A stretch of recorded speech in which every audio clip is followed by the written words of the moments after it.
When describing supercars, the general consensus is that Italian models are sexy, flamboyant and slightly unhinged, while their German counterparts are a little bit clinical and soulless.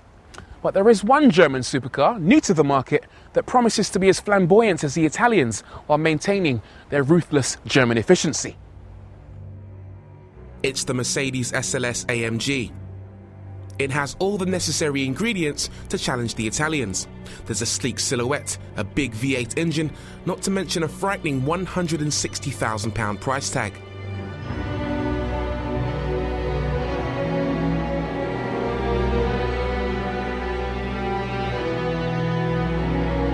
What makes it really special though are these gull-wing doors. Check it out. If I hit the button on the key, these handles pop out, and as I mentally prepare myself for underwear being thrown at me, they flip open by 70 degrees, gently modulated by these gas dampers at the hinge. You've got to be careful around these things. They do give you plenty of room to get in and out of the car, especially if you parked in a tight parking space. But they rest at head height, so you can bump your head if you're not paying attention. The interior of the SLS AMG is very, very stylish. If you read the PR blurb, they'll tell you Mercedes went down the aviation theme route. Of course, that does look to be the case. It has a wing-shaped dashboard, and it has a center console that's reminiscent of an aircraft's aviation console, and of course, the aircraft's engine-shaped vents. But when it comes to cabin tech, the SLS AMG is a mixed bag. The car offers a couple of fairly pointless features, including a DVD player that you can only use when the car is stationary. That player also supports DVD audio discs, of which there are only about 3 in existence. The car's sat-nav, meanwhile, is frustrating to use.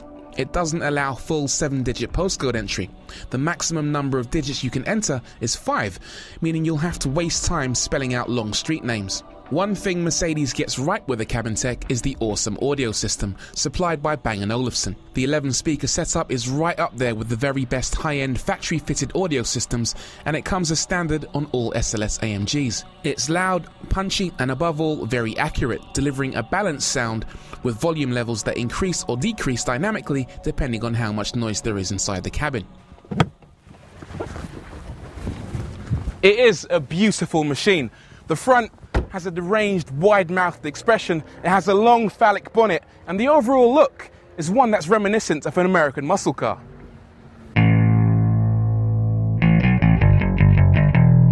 The SLS AMG truly excels when it comes to performance. The car's 6.3-litre V8 engine produces a whopping 570 brake horsepower, which is about 60 brake horsepower more than the V12 engine in an Aston Martin DBS. It can't quite out-accelerate a Ferrari 458 Italia, not many cars can, but its 3.8 second 0 to 60 time means it's only a couple of tenths slower. The SLS AMG corners well too, even on this damp handling circuit. Huge tyres help keep understeer to a minimum, so it grips hard in corners, and the spoiler at the rear deploys automatically above 74 miles per hour, adding yet more downforce.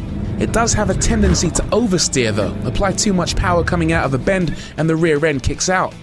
It's hardly ideal for racing, but it's great news for anyone who likes to drive like a hooligan. The icing on the cake? Well, that's got to be the sensational engine and exhaust note.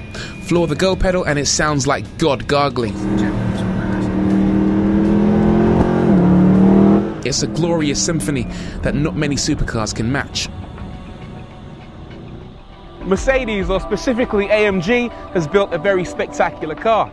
It's very German in the sense that it's precise, it's technically very capable, but don't let that fool you. When the time comes to have fun, this car can also let its hair down.